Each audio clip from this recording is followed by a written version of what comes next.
Hello, magandang hapon mga madiscarding mommy. Yan po, unti-unti na po namin nililinis ang mga kalat. Yan po, medyo maaliwalas na po siya. Labas po muna tayo. Sa labas po, meron pa pong kunting kalat. Yan po, malapit na rin po yan. Diyan nga pala yung mga box ng mga shoes ng aking asawa. Skechers. Balita tapos din. Sayang ang aking tindahan for the meantime is closed muna. So lalabas po tayo mga discarding mommy. Yan po. Malayo pa. Pero malayo na rin ang aming napundar. Pasok po tayo. So, init. Wow, may tsura na. So, yan po ang aming mga trabahador. Kat lang po tayo. Kuya! Tumaga sabi ko, kuya, o parang yung apaw-apaw. Hindi ka tulad mo ganito, na parang pasok siya. Yan po, akit muna tayo sa aming simpleng bahay. At yan po ang aming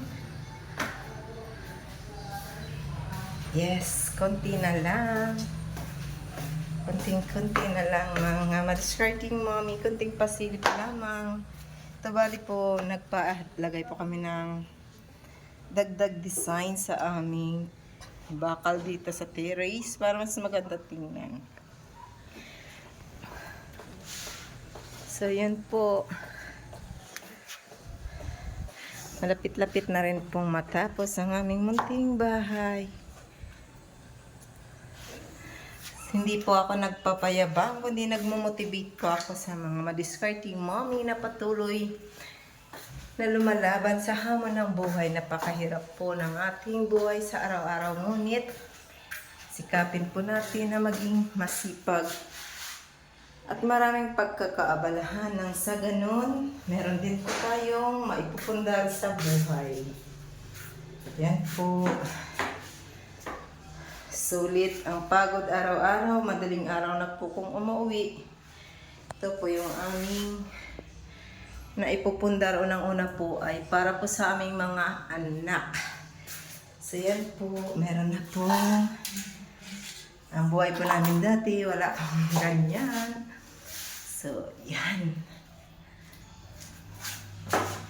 So, yan lang po mga madiscarding mommy for now. More update para po mga next week or next day.